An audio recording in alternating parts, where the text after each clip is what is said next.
अब हम शुरुआत करते हैं और मैं तुमसे एक सवाल पूछना चाहती हूँ। क्या कभी तुम्हें लगा है कि तुम्हारे भीतर छुपी हुई कोई शक्ति है जो तुम्हारे जीवन को बदल सकती है, लेकिन तुम उसे महसूस नहीं कर पाते? क्या तुमने कभी अपने दिल की गहराई में जाकर देखा है कि डर, चिंता या पुराने दुख हमें रोकते हैं? या कभी यह सोचा है कि अगर हम अपने विचारों और कल्पनाओं को सही दिशा में इस्तेमाल करें तो हमारी दुनिया कितनी बदल सकती है? मेरा नाम आरजे क्वीन है और मैं अपने चैनल एनी बुक समरीज के माध्यम से तुम्हारे सामने एक ऐसी किताब लेकर आई हूँ जो तुम्हारे अंदर की छिपी शक्ति को जगाने वाली है। जोसेफ मर्फी की power on your subconscious mind. यह किताब हमें दिखाती है कि हमारे अवचेतन मन में छुपी हर भावना, हर विश्वास और हर कल्पना हमारे जीवन का रास्ता तय करती है। चाहे वह धन की चाह हो, रिश्तों में प्यार और समझदारी, खुशी और संतोष, डर और मानसिक रुकावटों को दूर करना या हमारी आत्मा को हमेशा युवा बनाए रखना। हर अध्याय में मर्फी हमें यह सिखाते हैं कि जब हम अपने सबकॉन्शियस को समझते हैं, उसे प्यार, कृतज्ञता और सकारात्मकता से भरते हैं, तो हमारी जिंदगी में चमत्कार घटित हो सकते हैं। जैसे थॉमस एडिसन और आइंस्टीन ने अपनी सृजनात्मकता और समस्याओं के समाधान के लिए अवचेतन का इस्तेमाल किया, या जैसे हम नींद में अपने मन के विचारों से अपने दिन और भविष्य को आकार दे सकते हैं। और यही किताब हमें बताती है कि खुशी, शांति, क्षमा और सामंजस्यपूर्ण रिश्ते केवल बाहरी परिस्थितियों पर नहीं बल्कि हमारे अंदर की सोच पर निर्भर करते हैं। और हर अध्याय हमें यह एहसास कराता है कि हमारी आत्मा हमेशा युवा रह सकती है। जब हम सीखते रहें, बढ़ते रहें और अपने भीतर सकारात्मक ऊर्जा बनाए रखें, तो आज मैं तुम्हें इस किताब की हर गहरी सीख, हर प्रेरक कहानी और हर ऐसे उपाय बताऊंगी जो तुम्हारे दिल और दिमाग दोनों को छू जाए और तुम महसूस करोगे कि यह किताब सिर्फ शब्दों का संग्रह नहीं बल्कि तुम्हारी अपनी जिंदगी को बदलने का रास्ता है। अब हम जोसेफ मर्फी की किताब the power of your subconscious mind का पहला अध्याय शुरू करने जा रहे हैं। The treasure house with in you, आपके भीतर छिपा खजाना। कभी तुमने अपने दिल से यह सवाल पूछा है कि अगर सब कुछ खो जाए, तुम्हारे पास पैसे न रहें, लोग साथ छोड़ दें, हालात बिखर जाएं, तब भी क्या तुम्हारे पास कोई ऐसा खजाना है जो कोई छीन नहीं सकता, कोई लूट नहीं सकता, कोई बिगाड़ नहीं सकता? सच ये है कि हम सबके भीतर ऐसा खजाना छुपा है जिसे हम खुद भी अक्सर भूल जाते हैं, और वही खजाना है हमारा सबकॉन्शियस माइंड। जोसेफ मर्फी जब ये अध्याय लिख रहे थे तो वो सिर्फ किताब नहीं लिख रहे थे बल्कि अपना खुद का अनुभव दुनिया से बांट रहे थे। उन्होंने देखा कि कैसे आम लोग बिल्कुल हम और तुम्हारी तरह अपनी जिंदगी की मुश्किलों को हार मानकर जी लेते हैं, क्योंकि उन्हें पता ही नहीं होता कि उनके भीतर कितनी बड़ी ताकत सो रही है। वो ताकत चमत्कार करती है, पर लोग बाहर चमत्कार ढूंढने में इतने उलझ जाते हैं कि भीतर की आवाज सुन ही नहीं पाते। मैं तुम्हें एक बात दिल से बताना चाहती हूँ। शायद ये सुनकर तुम्हें लगे कि मैं तुम्हारी कहानी ही कह रही हूँ। कई बार मेरे साथ भी ऐसा हुआ है कि मैं बाहर हर तरफ रोशनी ढूंढती रही, लोगों से उम्मीदें बांधती रही कि कोई आएगा और मेरी जिंदगी बदल देगा। लेकिन हर बार जब उम्मीद टूटी, जब लोग चले गए, जब हालात मेरे खिलाफ हो गए, तब मुझे एहसास हुआ कि असली चाबी तो मेरे ही हाथ में थी। मैं अपने मन में क्या सोच रही हूँ, किस बात को बार बार दोहरा रही हूँ, किस विश्वास को पकड़कर बैठी हूँ, वही मेरी जिंदगी की शक्ल बन रही थी। जैसे खेत में जो बीज बोओगे वैसी ही फसल उगेगी। अगर मन में डर, गुस्सा और नकारात्मकता बोओगी तो बाहर की दुनिया भी वैसी ही लगेगी। लेकिन अगर मन में प्यार, भरोसा और सपनों के बीज डाल दोगी तो जिंदगी भी रंग बदलने लगेगी। यही बात जोसेफ मर्फी इस अध्याय में कह रहे हैं कि तुम्हारा सबकॉन्शियस माइंड वही बनाता है जो तुम उसे खिलाते हो। सोचो, अगर तुम हर रात सोने से पहले खुद से कहो कि तुम मजबूत हो, तुम काबिल हो, तुम्हारे सपने पूरे होंगे, तो ये शब्द तुम्हारे सबकॉन्शियस में ऐसे उतरेंगे जैसे बारिश मिट्टी में उतरती है और धीरे धीरे वहां से नई जिंदगी उगने लगेगी। धीरे धीरे। यह कोई जादू नहीं है बल्कि यह प्रकृति का नियम है, और यह नियम हर इंसान पर काम करता है, चाहे वो अमीर हो या गरीब, पढ़ा लिखा हो या अनपढ़, शहर में रहता हो या गांव में। इस शक्ति के सामने सब बराबर हैं। तुम्हें एक और उदाहरण दूं। गांव में मेरी एक सहेली थी। वो हमेशा कहती थी कि उसके नसीब में सुख नहीं लिखा। वो दिन भर यही दोहराती रहती और सच मानो उसकी जिंदगी बिल्कुल वैसी ही बन गई। उसके आसपास कितनी भी अच्छी बातें होती, वो सब उसे बेकार लगती। दूसरी तरफ एक और लड़की थी जो हालात से लड़ते लड़ते थक चुकी थी, पर फिर भी हर सुबह उठकर कहती, आज का दिन अच्छा होगा। धीरे धीरे उसकी सोच ने उसकी जिंदगी बदल दी। उसने छोटी छोटी चीजों में खुशी ढूंढना शुरू किया और वही छोटी खुशियां धीरे धीरे बड़ी खुशियों में बदल गईं। यही है सबकॉन्शियस का जादू। यह तुम्हारे विश्वास को पकड़कर तुम्हारी दुनिया को उसी रंग में रंग देता है। अब तुम सोच रहे होगे कि क्या वाकई यह इतना आसान है? हाँ, आसान है, लेकिन इसमें धैर्य चाहिए। ये बिल्कुल वैसा ही है जैसे खेत में बीज बोने के बाद तुरंत फल की उम्मीद नहीं की जाती। और जब हम अपने सबकॉन्शियस को सही दिशा में ले जाते हैं तो जिंदगी अपने आप बदलने लगती है। सच तो यह है कि तुम्हारे पास अभी भी वो खजाना है जिसे पहचानने की देर है। और अब जब मैं यह कह रही हूँ तो चाहती हूँ कि तुम थोड़ी देर अपने भीतर झांको और सोचो कि तुम्हारे मन में कौन से विचार बार बार घूम रहे हैं। क्या वो विचार तुम्हें ऊपर उठा रहे हैं या नीचे गिरा रहे हैं? अगर तुम्हें लगे कि तुम गलत बीज बो रही हो तो अभी से बदल दो। तुम्हारे पास अपनी दुनिया को बदलने का पूरा हक है। अंत में मैं यही कहना चाहती हूँ कि शायद तुम्हारी आंखें अभी नम हो जाएं, पर तुम्हारा दिल ये महसूस कर ले कि कोई बाहर से आकर तुम्हें बचाने वाला नहीं है। असली सहारा, असली चमत्कार, असली खजाना तुम्हारे भीतर है। बस तुम उसे पहचान लो और उसका इस्तेमाल करना शुरू कर दो तो तुम्हारी दुनिया वैसी बन जाएगी जैसी तुमने सपनों में देखी थी। यही है इस पहले अध्याय की आत्मा। और अब इस किताब का अगला अध्याय है हाउ योर ऑन माइंड। आपका मन कैसे काम करता है। वहाँ हम समझेंगे कि यह मन असल में चलता कैसे है और क्यों यह हमारी किस्मत गढ़ने की असली मशीन है। अब हम इस किताब the power of your subconscious mind के दूसरे अध्याय में प्रवेश कर रहे हैं जिसका नाम है how your on mind works. आपका मन कैसे काम करता है। मैं तुमसे एक सवाल पूछना चाहती हूँ जो शायद तुम्हारे दिल की गहराई को छू ले। क्या तुमने कभी सोचा है कि तुम्हारा मन जो रोज हजारों बातें सोचता है उसमें से कौन सी बातें सच होकर तुम्हारी जिंदगी में उतरती हैं और कौन सी बातें बस हवा में खो जाती हैं? आखिर वो कौन सी ताकत है जो सपनों को सच बनाती है और डर को हकीकत? कभी लगा तुम्हें कि जवाब तुम्हारे ही अंदर छिपा है? यही खोज थी जिसने लेखक जोसेफ मर्फी को इस अध्याय को लिखने की प्रेरणा दी। जब वो अपने आसपास के लोगों को देखते थे तो हैरान रह जाते थे कि कुछ लोग अपनी सोच के जरिए सुख, स्वास्थ्य और सफलता खींच लेते हैं, जबकि कुछ लोग नकारात्मक सोच में फंसकर दुख और असफलता को आमंत्रित कर लेते हैं। उन्होंने महसूस किया कि फर्क किसी की मेहनत या किस्मत से ज्यादा इस बात पर निर्भर करता है कि उनका मन कैसे काम करता है और वे अपने भीतर के आदेश किस तरह देते हैं। इस अध्याय की सबसे बड़ी सीख यह है कि हमारा मन दो हिस्सों में काम करता है। एक है कॉन्शियस माइंड यानी चेतन मन जो दिन रात सोचता है, सवाल करता है, विश्लेषण करता है और हर पल फैसले लेता है। और दूसरा है सबकॉन्शियस माइंड यानी अवचेतन मन जो बिना सवाल किए, बिना बहस किए हर आदेश को सीधा स्वीकार कर लेता है। अब जरा सोचो, अगर तुम अपने कॉन्शियस से खुद को बार बार यही कहते रहो कि मैं कमजोर हूँ, मैं नाकाम हूँ, मैं खुशकिस्मत नहीं हूँ, तो तुम्हारा सबकॉन्शियस इसको हकीकत मानकर तुम्हारी जिंदगी उसी रास्ते पर ले जाएगा जहाँ सब कुछ वैसा ही होगा। लेकिन अगर तुम अपने कॉन्शियस से खुद को यही दोहराओ कि मैं सक्षम हूँ, मैं मजबूत हूँ, मैं अपनी मंजिल पा सकती हूँ, तो वही सबकॉन्शियस तुम्हें उस राह पर धकेल देगा जहाँ चमत्कार घटने लगेंगे। मुझे याद आता है एक वक्त जब मैं अपने गांव की छोटी सी लड़की थी और बोर्ड की परीक्षा का डर मेरी रातों की नींद खा रहा था। हर कोई कहता था कि ये बहुत मुश्किल है, तुमसे नहीं होगा, और धीरे धीरे वो शब्द मेरे कॉन्शियस से निकलकर मेरे सबकॉन्शियस में घर करने लगे। मैं मानने लगी कि मैं वाकई नाकाम हो जाऊंगी और सच मानो उस डर ने मेरी पढ़ाई बिगाड़ दी। पर एक दिन मेरी माँ ने मेरे कान में धीरे से कहा कि बेटा, अगर तू बार बार यही बोलेगी कि तू हार जाएगी तो तेरा मन उसी हार को सच कर देगा, लेकिन अगर तू रोज खुद को ये कहे कि तू पास होगी, तू चमकेगी, तो देखना तेरा सबकॉन्शियस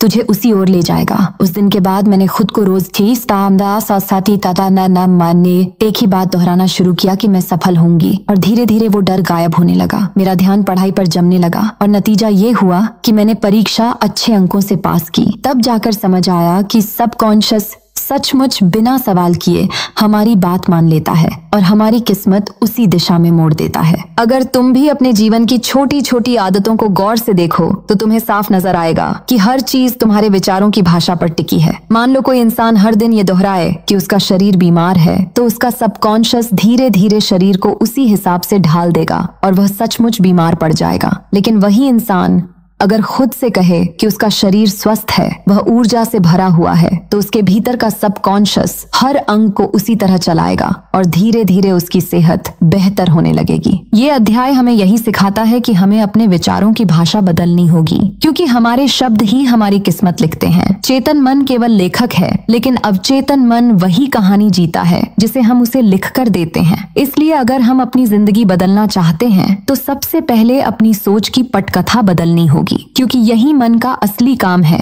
कि वह हमें वही लौटाता है जो हम उसमें डालते हैं। और अब जैसे जैसे हम इस किताब की गहराई में उतरते जा रहे हैं, वैसे वैसे यह सफर और भी रहस्यमयी और चमत्कारिक होता जा रहा है, क्योंकि अगला अध्याय है the miracle working power of your subconscious. आपके अवचेतन की चमत्कारिक शक्ति। और वहां हम जानेंगे कि ये सबकॉन्शियस केवल हमारी सोच नहीं बल्कि हमारी हकीकत को किस तरह चमत्कार में बदल सकता है। अब हम इस किताब the power of your subconscious mind के तीसरे अध्याय में आ पहुंचे हैं, जिसका नाम है the miracle working power of your subconscious, आपके अवचेतन की चमत्कारिक शक्ति। मैं तुमसे एक सवाल पूछना चाहती हूँ जो शायद तुम्हारे भीतर हलचल मचा दे। क्या तुम्हें लगता है कि चमत्कार सिर्फ कहानियों और मंदिर मस्जिद की दुआओं तक सीमित होते हैं, या फिर चमत्कार वही है जो तुम्हारे अपने ही अंदर छिपा बैठा है और तुमने उसे कभी ठीक से पहचाना ही नहीं? यही सवाल जोसेफ मर्फी ने खुद से किया और उन्होंने पाया कि ये चमत्कार किसी जादू टोने से नहीं बल्कि हमारे अपने ही अवचेतन मन की शक्ति से जन्म लेता है। वो शक्ति जो कभी थकती नहीं, जो दिन रात 24 घंटे लगातार काम करती रहती है और जो हर उस आदेश को मान लेती है जिसे हम अपने विश्वास और कल्पना से उसमें बो देते हैं। इस अध्याय में लेखक कई उदाहरण देते हैं जहाँ लोगों ने असंभव को संभव बना लिया। किसी ने सालों पुरानी बीमारी को केवल सकारात्मक आदेश देकर मिटा दिया, किसी ने गरीबी से निकल कर समृद्धि का जीवन पाया, तो किसी ने टूटते रिश्ते को फिर से नया बना लिया। और इन सब के पीछे कोई जादू की छड़ी नहीं थी बल्कि उनका सबकॉन्शियस माइंड था जिसने उनके विश्वास और कल्पना को पकड़कर उसे हकीकत में बदल दिया। मुझे अपनी जिंदगी का एक बहुत निजी किस्सा याद आता है। एक बार मेरे पिताजी बहुत बीमार हो गए थे। डॉक्टर कह रहे थे कि अब कुछ उम्मीद नहीं। घर का माहौल इतना बोझिल हो गया था कि हर सांस डर से भरी हुई थी। लेकिन मेरी माँ ने रोज अपने मन में एक ही कल्पना दोहराई कि मेरे पति स्वस्थ हैं, मुस्कुरा रहे हैं, फिर से खेत में काम कर रहे हैं, और वो इस कल्पना को हर रात अपने सबकॉन्शियस में डाल देती। धीरे धीरे उनका विश्वास इतना मजबूत हो गया कि पूरा घर उस विश्वास से भर गया। और सच मानो कुछ ही महीनों में पिताजी की तबीयत ने ऐसा मोड़ लिया कि डॉक्टर भी दंग रह गए। और तब मुझे पहली बार महसूस हुआ कि सबकॉन्शियस सचमुच चमत्कार करता है। लेखक कहते हैं कि चमत्कार दरअसल एक प्राकृतिक नियम है। जैसे गुरुत्वाकर्षण है, जैसे सूरज रोज उगता है, वैसे ही सबकॉन्शियस की शक्ति है जो विश्वास और कल्पना के मेल से काम करती है। अगर तुम ये मान लो और भीतर से कल्पना करो कि तुम्हारी जिंदगी बेहतर हो रही है, तो तुम्हारा अवचेतन दिन रात उसी को सच करने में लग जाएगा, क्योंकि उसकी आदत है आदेश को मानना और उसे हकीकत बनाना। तुम चाहो तो इसे छोटी चीजों में भी देख सकते हो। जैसे जब कोई बच्चा रोज खुद से कहता है कि वो परीक्षा में टॉप करेगा और हर दिन उसी की कल्पना करता है, तो उसका अवचेतन, उसकी एकाग्रता, उसकी मेहनत और उसकी दिशा सब उसी लक्ष्य की तरफ मोड़ देता है और आखिरकार वो बच्चा वही पाता है जो उसने भीतर बोया था। सोचो जरा, अगर हमारा सबकॉन्शियस कभी सोता ही नहीं, कभी थकता ही नहीं, तो क्यों ना हम हर रात सोने से पहले उसमें अच्छे बीज बो दें? क्यों ना हम डर और शक छोड़कर अपने विश्वास और कल्पना से अपने कल की नई तस्वीर बना दें? यही इस अध्याय का असली सार है कि हम सबके भीतर एक चमत्कार करने वाली शक्ति है, और अगर हम उसका इस्तेमाल करना सीख लें तो कोई भी बीमारी, गरीबी या दुख हमें रोक नहीं सकता। तो आज तुमसे बस यही कहना चाहती हूँ कि अगली बार जब तुम्हें लगे कि सब रास्ते बंद हो चुके हैं, तो जरा अपनी आंखें बंद करके अपने अवचेतन को सकारात्मक आदेश देना और उस पर भरोसा रखना। देखना, वो तुम्हारे लिए वो दरवाजा खोलेगा जिसकी कल्पना तुमने पहले कभी नहीं की थी, और शायद उसी पल तुम्हें लगेगा कि चमत्कार बाहर से नहीं भीतर से पैदा होते हैं। और अब इस सफर का अगला पड़ाव और भी दिलचस्प है, क्योंकि अगला अध्याय है mental healing in ancient times, प्राचीन काल में मानसिक उपचार, जहां हम जानेंगे कि पुराने समय में भी लोग अवचेतन की इसी शक्ति से अपने जीवन की बीमारियों और मुश्किलों को कैसे दूर करते थे, जैसे मानो इंसान हजारों साल से इसी रहस्य की तलाश में रहा हो। अब हम इस किताब the power of your subconscious mind के चौथे अध्याय में आ रहे हैं, जिसका नाम है mental healing in ancient times, प्राचीन काल में मानसिक उपचार। तो अब मैं तुमसे एक सवाल पूछना चाहती हूँ जो तुम्हारे दिल में गूंजेगा। क्या सचमुच इंसान की बीमारी सिर्फ दवा से ही मिटती है, या कभी कभी दवा से भी ज्यादा असर उसके विश्वास और आस्था में छुपा होता है? जोसेफ मर्फी इस सवाल का जवाब खोजते हुए हमें हजारों साल पीछे ले जाते हैं, जब प्राचीन सभ्यताओं में लोग न दवाइयां जानते थे न बड़ी बड़ी मशीनें, लेकिन फिर भी वो चमत्कारिक रूप से बीमारियों से ठीक हो जाते थे। उनके पास सिर्फ एक ही शक्ति थी, आस्था की, विश्वास की, और वही उनके अवचेतन को जागृत कर देती थी। लेखक बताते हैं कि पुराने समय में लोग मंदिरों में, पिरामिडों के भीतर, नदी किनारे या पहाड़ों की गुफाओं में जाकर प्रार्थना करते थे। वे मंत्रों का जाप करते थे, देवताओं से दुआ मांगते थे और विश्वास करते थे कि ईश्वर उन्हें ठीक कर रहा है, और यही विश्वास उनके सबकॉन्शियस को आदेश देता था कि अब शरीर को ठीक होना है, और सचमुच उनका शरीर ठीक हो जाता था। मुझे अपने गांव का एक पुराना किस्सा याद आता है। एक बार मेरी दादी बहुत बीमार पड़ी। उस समय डॉक्टर आसानी से नहीं मिलते थे, तो पूरा घर उन्हें मंदिर लेकर गया।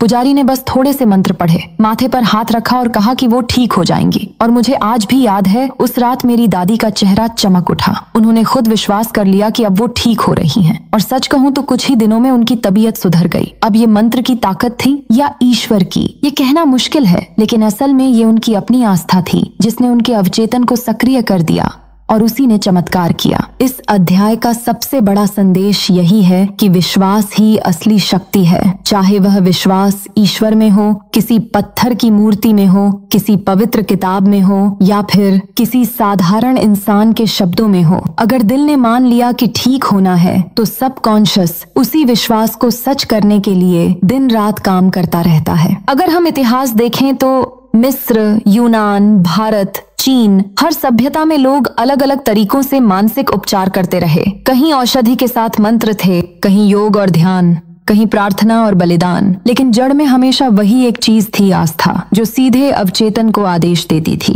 आज भी तुम इसे महसूस कर सकते हो। जब कोई डॉक्टर तुम्हें सिर्फ मुस्कुराकर कह देता है कि सब ठीक हो जाएगा, तो तुम्हारा आधा डर वैसे ही गायब हो जाता है। और क्यों होता है ऐसा? क्योंकि तुम्हारा सबकॉन्शियस उस विश्वास को पकड़ लेता है और शरीर को उसी हिसाब से चलाने लगता है। असल में दवा सिर्फ सहायक है, असली इलाज का बीज तो तुम्हारे विश्वास में बोया जाता है। तो मेरी प्यारी दोस्त, अगली बार जब तुम अपने जीवन की किसी बीमारी या परेशानी से जूझो, तो सिर्फ दवा ही मत खोजो, अपने भीतर भी आस्था की लौ जलाओ, क्योंकि वही लौ तुम्हारे सबकॉन्शियस को आदेश देगी कि ठीक होना है। और जब विश्वास जागेगा तो चमत्कार भी होगा। और अब हमारी इस यात्रा का अगला पड़ाव और भी खूबसूरत होने वाला है, क्योंकि अगला अध्याय है mental healing in modern times, आधुनिक युग में मानसिक उपचार, जहां हम देखेंगे कि आज की दुनिया में दवाइयों और टेक्नोलॉजी के बीच भी कैसे अवचेतन की यही शक्ति इंसान के जीवन में उपचार और बदलाव लाती है। अब हम चलते हैं इस किताब the power of your subconscious mind के अगले पड़ाव की तरफ, यानी अध्याय 5, जिसका नाम है mental healing in modern times, और इसका सीधा सा मतलब है आधुनिक युग में मानसिक उपचार। लेकिन सुनो, मैं तुमसे एक सवाल पूछना चाहती हूँ जो शायद तुम्हारे दिल को झकझोर दे। क्या तुमने कभी किसी को यह कहते सुना है कि डॉक्टर की दवा काम नहीं आई, पर जैसे ही मुझे भरोसा हुआ कि मैं ठीक हो जाऊंगा, मैं वाकई ठीक होने लगा? सोचो जरा, अगर दवा से ज्यादा किसी को उसकी उम्मीद और भरोसा ठीक कर देता है, तो फिर असली ताकत कहाँ है? शरीर में, दवा में, या उस अदृश्य दुनिया में जो तुम्हारे सबकॉन्शियस माइंड में पल रही है? जोसेफ मर्फी का पूरा जीवन इसी रहस्य को समझने और दुनिया को समझाने में बीता कि इंसान का सबसे बड़ा इलाज है सामान्य बाहर की दुनिया से नहीं, बल्कि उसकी अपनी भीतरी आस्था और विश्वास से आता है। जब उन्होंने यह अध्याय लिखा, तब वे बार बार उस सच के गवाह बने थे जिसे साइंस अब प्लेसिबो इफेक्ट कहता है। प्लेसिबो इफेक्ट का मतलब है जब मरीज को नकली दवा दी जाती है, लेकिन वो ठीक हो जाता है क्योंकि उसे पूरा यकीन होता है कि यह असली दवा है। पर मर्फी यहाँ ठहर कर हमें और गहरी बात बताते हैं। वे कहते हैं कि यह कोई जादू या धोखा नहीं, बल्कि हमारे सबकॉन्शियस की असली ताकत है, जो विश्वास को पकड़कर शरीर को नया संदेश भेजती है कि अब ठीक होना है। मुझे याद आता है अपने ही गांव का एक किस्सा, जब मेरी एक चाची को सालों से घुटनों में दर्द रहता था। डॉक्टर बदलते रहे, दवाएं बदलती रहीं, पर दर्द वही रहा। एक दिन किसी ने उन्हें कहा कि यह नया तेल चमत्कारी है और बस लगाने भर से दर्द गायब हो जाएगा। चाची ने पूरी आस्था के साथ उस तेल को घुटनों में लगाया और सच मानो कुछ ही हफ्तों में उनका दर्द आधा रह गया। बाद में पता चला कि वो तेल तो साधारण सरसों का ही था, बस उसकी बोतल पर लिखा था जादुई इलाज। उस दिन मुझे पहली बार समझ आया कि असली दवा तो उनके विश्वास ने ही बनाई थी। यही तो मर्फी कहना चाहते हैं कि जब तुम्हारा सबकॉन्शियस तुम्हारे भरोसे को पकड़ लेता है, तो वो शरीर के हर सेल को नया आदेश देता है और तुम्हारी हीलिंग शुरू हो जाती है। अब सोचो जरा, इसका मतलब क्या हुआ? इसका मतलब ये है कि अगर तुम हर बार अपने सबकॉन्शियस में बीमारी, कमजोरी, डर और हताशा के बीज बोते रहोगे, तो तुम्हारा शरीर भी वैसा ही जवाब देगा। लेकिन अगर तुम पूरे भरोसे के साथ खुद से कहते रहो कि मैं ठीक हो रहा हूँ, मैं मजबूत हूँ, मेरा शरीर मुझे सपोर्ट कर रहा है, तो तुम्हारा सबकॉन्शियस इसे सच मान लेगा और धीरे धीरे तुम्हें सच में बदल देगा। ये कोई किताबों की थ्योरी नहीं है, ये वो चीज है जो लाखों बार दुनिया में घट चुकी है। मुझे याद है जब मेरी एक सहेली को ऑपरेशन से पहले इतना डर लग रहा था कि वो बार बार बेहोश हो जाती थी, तब उसकी माँ ने उसके कान में हर बार बस यही कहा, तू बिल्कुल ठीक हो जाएगी, भगवान तेरे साथ है। सब अच्छा होगा। और सच में ऑपरेशन के बाद उसकी रिकवरी इतनी तेज हुई कि खुद डॉक्टर हैरान रह गए। यही तो है सबकॉन्शियस की ताकत। जब तुम उसे भरोसा और उम्मीद देते हो तो वो तुम्हें असंभव से भी बाहर निकाल लाता है। तो आज मैं तुमसे कहना चाहती हूँ कि अपनी हीलिंग की ताकत सिर्फ दवाओं या डॉक्टरों पर मत छोड़ो। हाँ, वो जरूरी है, लेकिन असली जादू तुम्हारे भीतर है। जब तुम पूरे दिल से विश्वास करते हो कि तुम बेहतर हो रहे हो तो तुम्हारा सबकॉन्शियस उसे हकीकत में बदल देता है। शायद इसीलिए कहा जाता है कि आस्था पहाड़ हिला देती है। और अब जब हम इस अध्याय की आत्मा को छू चुके हैं तो दिल से निकलती एक ही बात है कि तुम्हारा सबकॉन्शियस किसी भी दवा से बड़ा हीलर है। ये वही आवाज है जो भीतर से कहती है, तू हारने के लिए पैदा नहीं हुआ, तेरे अंदर जीतने की पूरी ताकत है। तो अपने भीतर उस भरोसे का बीज बो और देखो कैसे जिंदगी तुम्हारे दर्द को ताकत में और डर को उम्मीद में बदल देती है। अब इस सफर का अगला पड़ाव और भी गहरा है। इस किताब का 6वां अध्याय है practical techniques in mental healing, यानी मानसिक उपचार की व्यावहारिक तकनीकें। सोचो, अब तक हमने विश्वास और आस्था की शक्ति को समझा, लेकिन अगली बार हम यह जानेंगे कि इसे अपनी रोजमर्रा की जिंदगी में कैसे इस्तेमाल किया जा सकता है, जैसे कोई नुस्खा,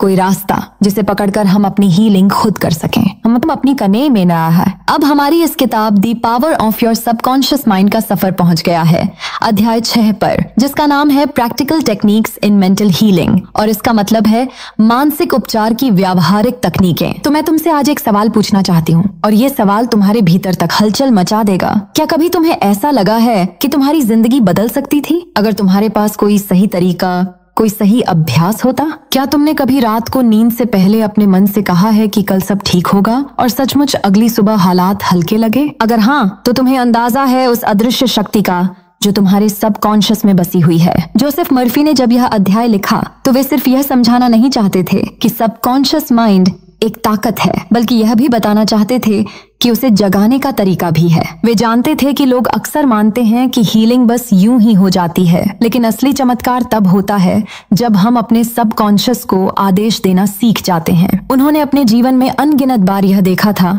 कि लोग सिर्फ इसलिए ठीक हो गए क्योंकि उन्होंने बार बार अपने मन को नया संदेश दिया। जैसे कोई किसान बार बार जमीन में पानी डालता है ताकि बीज अंकुरित हो सके। मुझे अपने बचपन की एक याद आती है जब मैं बहुत बीमार पड़ गई थी और डॉक्टर ने कह दिया था कि ठीक होने में महीनों लगेंगे। उस समय मेरी माँ ने मुझे एक साधारण सी चीज सिखाई। उन्होंने कहा, हर रात सोने से पहले अपने आप से कहना कि मैं ठीक हो रही हूँ, मेरा शरीर मजबूत है और सुबह मैं और बेहतर उठूंगी। मैं छोटी थी और मुझे नहीं पता था कि ये सबकॉन्शियस से जुड़ा है या नहीं, लेकिन मैंने ये खेल की तरह अपनाया। और सच बताऊं, कुछ ही हफ्तों में मेरी हालत इतनी बदल गई कि खुद डॉक्टर को भी यकीन नहीं हुआ। आज जब मैं मर्फी के लिखे इन शब्दों को पढ़ती हूँ तो समझ आती है कि वो छोटी सी आदत मेरे सबकॉन्शियस को नया आदेश देने की तकनीक थी। इस अध्याय में मर्फी बताते हैं कि सोने से पहले सकारात्मक वाक्य दोहराना क्यों असरदार होता है, क्योंकि जब तुम नींद में जाते हो तो तुम्हारा कॉन्शियस दिमाग धीरे धीरे शांत हो जाता है और सबकॉन्शियस पूरी तरह सक्रिय हो जाता है। अगर उस पल तुम उसे यही कहते हो कि तुम स्वस्थ हो, मजबूत हो, सफल हो,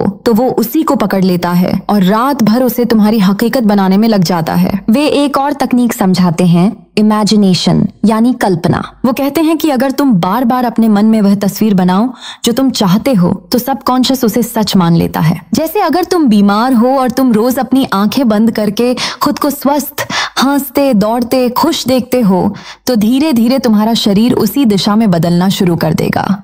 मुझे याद है मेरी एक दोस्त जो नौकरी के इंटरव्यू से बहुत डरती थी। वो हर बार जाते जाते घबरा जाती और सोचती कि सब गड़बड़ हो जाएगा। तब मैंने उसे मर्फी की यही तकनीक बताई कि हर रात सोने से पहले अपने आप को उस इंटरव्यू में आत्मविश्वास से बैठे हुए, मुस्कुराते हुए और सफल होते हुए देखे। उसने यही किया और कुछ ही हफ्तों में जब अगला इंटरव्यू आया तो उसने न सिर्फ अच्छा किया बल्कि उसी नौकरी में सिलेक्ट भी हो गई। उसने मुझसे कहा कि जैसे उसके सबकॉन्शियस ने पहले ही उसकी जीत तय कर दी थी। तो देखो, यह अध्याय हमें यही सिखाता है कि सबकॉन्शियस को आदेश देना आसान है, बस हमें अभ्यास चाहिए। शब्दों से, कल्पना से और लगातार दोहराने से हम उस ताकत को अपने पक्ष में काम करने के लिए बुला सकते हैं। और जब तुम ये समझ जाते हो तो तुम्हें लगता है कि तुम्हारे हाथ में वो चाबी है जो हर बंद दरवाजा खोल सकती है। तो आज अगर तुम मुझे सुन रहे हो तो मैं दिल से यही कहना चाहती हूँ कि अपनी रातें यूं ही मत जाने दो। सोने से पहले अपने सबकॉन्शियस को वो 2 शब्द जरूर दे दो जो तुम्हारी सुबह बदल देंगे।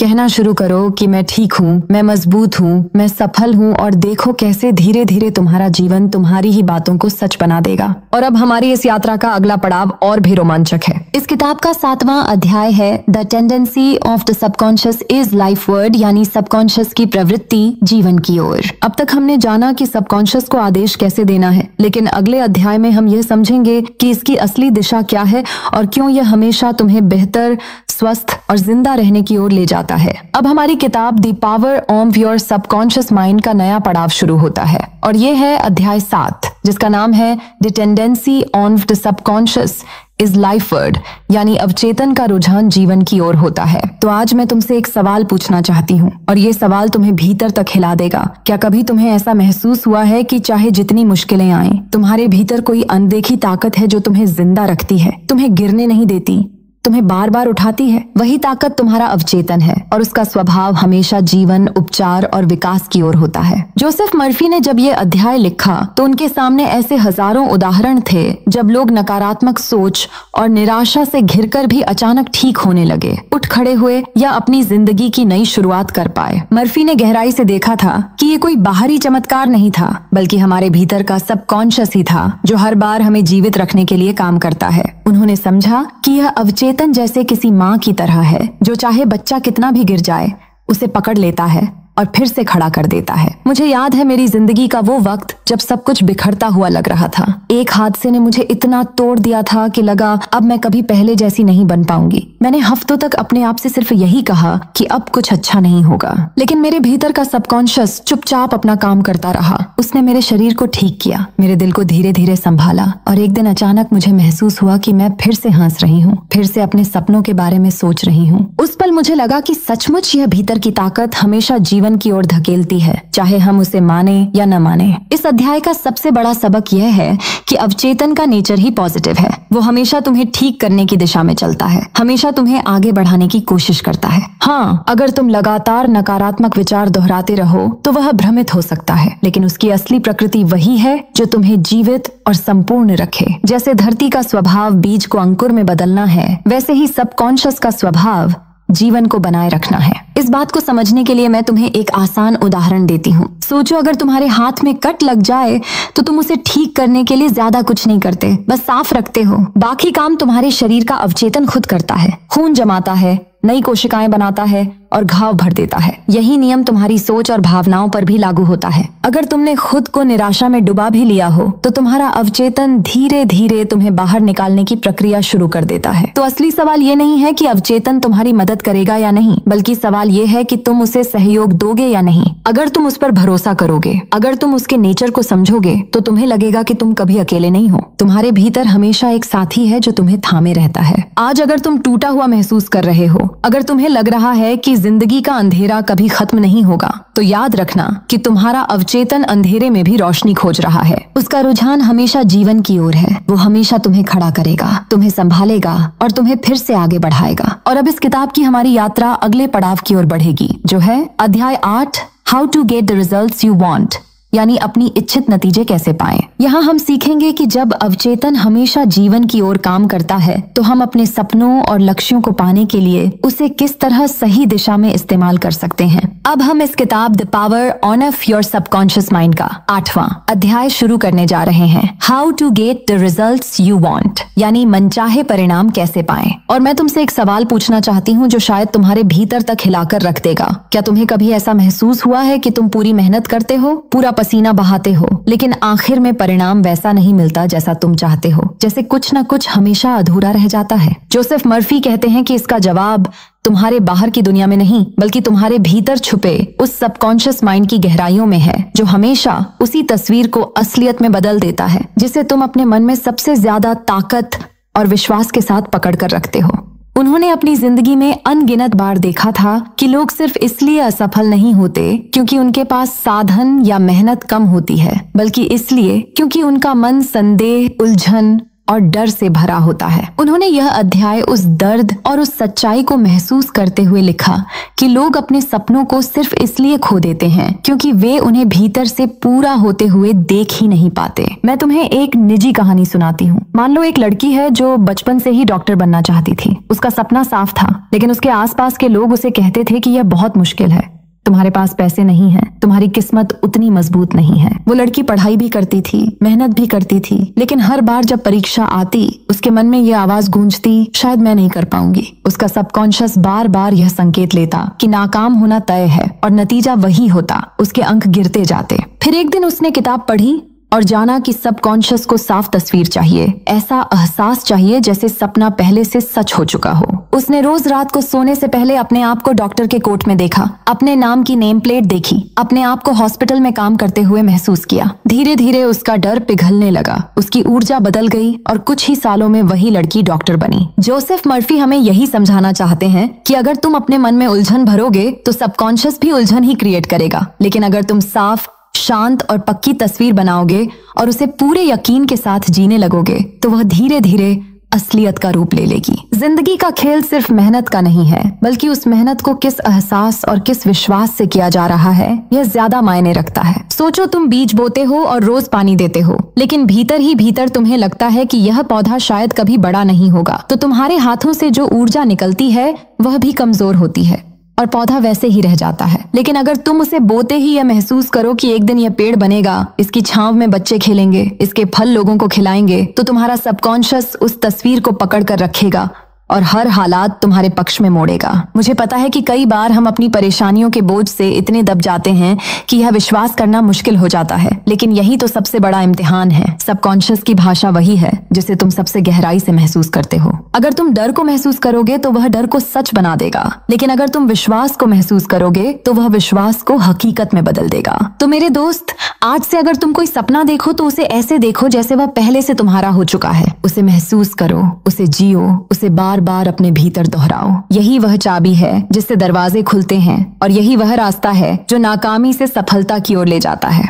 और जब यह बात दिल में उतर जाती है तो एक अजीब सी शांति मिलती है कि तुम्हारा सबकॉन्शियस तुम्हारे खिलाफ नहीं है, वह तुम्हारे साथ है। बस तुम्हें उसे साफ और भरोसेमंद संकेत देने की जरूरत है। शायद तुम्हारे दिल में अभी ये सवाल उठ रहा होगा कि अगर सबकॉन्शियस इतनी बड़ी शक्ति है तो इसे सही दिशा में इस्तेमाल कैसे किया जाए, इसे नियंत्रित करने का तरीका क्या है। तो चलो अब अगले अध्याय की ओर बढ़ते हैं, क्योंकि इस किताब का 9वां अध्याय है how to use the power of your subconscious for wealth, यानी धन प्राप्ति के लिए अपने अवचेतन शक्ति का उपयोग कैसे करें। और यह अध्याय हमारी जिंदगी के एक और बड़े सच को खोलता है। अब हम इस किताब the power of your subconscious mind का 9वां अध्याय शुरू कर रहे हैं। How to use the power of your subconscious for wealth, यानी धन के लिए अवचेतन की शक्ति का उपयोग। और मैं तुमसे एक सवाल पूछना चाहती हूँ जो शायद तुम्हारे दिल की गहराइयों को छू ले। क्या कभी तुम्हें यह महसूस हुआ है कि पैसा जैसे तुम्हारे हाथों से फिसलता चला जाता है, जैसे वह तुम्हें देखता भी नहीं और तुम बार बार उसके पीछे भागते रह जाते हो? जोसेफ मर्फी कहते हैं कि ऐसा इसलिए होता है क्योंकि कहीं ना कहीं हमने अपने भीतर पैसे को लेकर गलत धारणा बैठा रखी है। अगर हम उसे गंदा या लालच का साधन मानते हैं तो हमारा अवचेतन उसी विश्वास को पकड़ लेता है और पैसा हमसे दूर होता जाता है। लेकिन अगर हम उसे जीवन की यात्रा में मदद करने वाला साधन समझें, समृद्धि की धारा समझें, तो वह हमारी तरफ सहजता से बहने लगता है। लेखक ने यह अध्याय इसलिए लिखा क्योंकि उन्होंने अपने जीवन में बार बार यह देखा था कि जिन लोगों के भीतर पैसे को लेकर नकारात्मकता होती है, वे चाहे कितनी भी मेहनत करें, उनकी हालत वैसी की वैसी रहती है। और जिनके भीतर समृद्धि की भावना होती है, उनके रास्ते अपने आप खुलते चले जाते हैं। मैं तुम्हें एक सच्ची कहानी सुनाती हूँ। एक लड़की थी जो हमेशा कहती थी कि पैसा इंसान को बिगाड़ देता है, अमीर लोग बुरे होते हैं और इसलिए शायद मुझे कभी पैसा नहीं मिलेगा। वह काम भी करती थी, कोशिश भी करती थी, लेकिन उसके पास पैसे आते ही तुरंत खर्च हो जाते थे,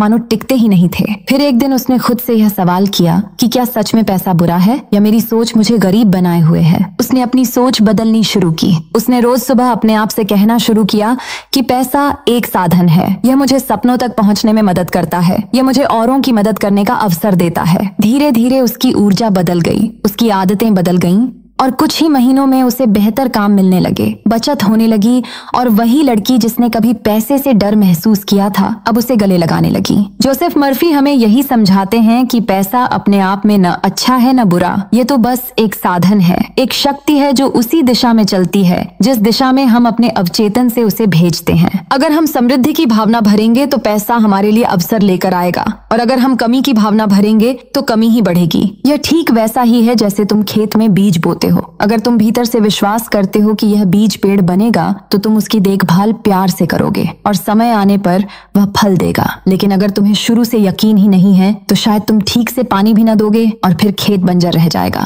मुझे लगता है हम सबकी जिंदगी में कभी न कभी यह मोड़ आता है जब हमें पैसे की सबसे ज्यादा जरूरत होती है, लेकिन उस वक्त हम डर और चिंता से भर जाते हैं और यही डर सबकॉन्शियस को गलत संकेत देता है। लेकिन अगर उसी पल हम अपने भीतर यह महसूस करें कि पैसा मेरी तरफ बह रहा है, मैं इसके योग्य हूँ और यह मेरे जीवन को बेहतर बनाने के लिए है, तो धीरे धीरे परिस्थितियां बदलने लगती हैं। आज से अगर तुम अपने जीवन में समृद्धि लाना चाहते हो तो सबसे पहले पैसे को लेकर अपनी सोच बदलो। जब भी तुम्हें पैसे का ख्याल आए तो डर या नफरत मत लाओ, बल्कि आभार लाओ। यह समझो कि यह तुम्हें औरों की मदद करने का, अपने सपनों को जीने का और अपने जीवन को बेहतर बनाने का अवसर देता है। यही वह बदलाव है जो तुम्हारे सबकॉन्शियस को सही दिशा देगा और तुम्हारी राहें आसान करेगा। और शायद अब तुम्हें महसूस हो रहा होगा कि पैसा सिर्फ एक नोट नहीं है, यह एक ऊर्जा है और ये ऊर्जा वहीं बहती है जहां उसका स्वागत होता है। तो आज से अपने भीतर समृद्धि की भावना जगाओ और देखो कैसे जीवन धीरे धीरे बदलने लगता है। और अब इस किताब का अगला अध्याय हमें एक और गहरी सच्चाई की ओर ले जाता है। यह है 10वां अध्याय, your right to be rich, यानी अमीर बनने का तुम्हारा अधिकार। यह अध्याय हमें यह एहसास दिलाता है कि समृद्धि किसी और की नहीं, तुम्हारा जन्म सिद्ध अधिकार है। अब हम इस किताब the power of your subconscious mind का 10वां अध्याय शुरू कर रहे हैं, your right to be rich, यानी धनवान होने का आपका अधिकार। और मैं तुमसे पूछना चाहती हूँ, क्या कभी तुमने अपने दिल से यह महसूस किया है कि अमीर होना शायद सिर्फ दूसरों का अधिकार है, तुम्हारा नहीं, जैसे जिंदगी ने तुम्हें बस कमी और तंगी ही दी है। लेखक जोसेफ मर्फी कहते हैं कि यही सबसे बड़ा धोखा है जो हम अपने अवचेतन को देते हैं। असली सच्चाई यह है कि समृद्ध होना, खुशहाल होना, भरपूर जीवन जीना तुम्हारा जन्म सिद्ध अधिकार है। गरीबी कोई प्राकृतिक अवस्था नहीं है, यह सिर्फ एक सोच है, एक विश्वास है जो हम पर थोपा गया है या जिसे हमने खुद अपने अंदर पाल लिया है। लेखक ने यह अध्याय इसलिए लिखा क्योंकि उन्होंने अपने जीवन में बार बार देखा था कि कैसे लोग छोटी सोच में बंद कर खुद को अभाव में रखते हैं, जबकि वही लोग अगर अपनी सोच बदल लें तो वही सबकॉन्शियस उन्हें अवसर, साधन और समृद्धि की राह पर ले जाता है। मुझे याद आता है एक किस्सा एक लड़की का जो हमेशा यही कहती थी कि अमीर होना हमारे परिवार के बस की बात नहीं। उसका बचपन तंगी में गुजरा, कपड़े पुराने, जूते फटे, और वह अक्सर यह सुनती थी कि पैसा बड़ी मुश्किल से आता है। वह मान बैठी थी कि यह उसकी किस्मत है। लेकिन एक दिन उसने किताब पढ़ी और उसमें यह लिखा था कि समृद्ध होना तुम्हारा अधिकार है। उस लाइन ने उसकी नींद उड़ा दी। उसने सोचना शुरू किया कि क्या सच में यह सच हो सकता है। उसने हर रोज अपने आप से कहना शुरू किया कि मैं समृद्ध हूँ, मैं योग्य हूँ और मेरे लिए अवसर तैयार हैं। धीरे धीरे उसके सबकॉन्शियस ने यह विश्वास पकड़ लिया। कुछ ही महीनों में उसके काम में तरक्की होने लगी, उसके रिश्तों में सुधार होने लगा और उसके जीवन में पैसा पहले से ज्यादा आने लगा। वह कहती थी कि असली बदलाव उसके बाहर नहीं, उसके भीतर हुआ था। यहाँ लेखक हमें यही सिखाते हैं कि अगर तुम अपने आप को योग्य नहीं मानोगे तो दुनिया भी तुम्हें कुछ नहीं देगी। लेकिन जैसे ही तुम यह स्वीकार कर लेते हो कि अमीर होना तुम्हारा अधिकार है तो सबकॉन्शियस उसी दिशा में काम करने लगता है। जिंदगी की ऊर्जा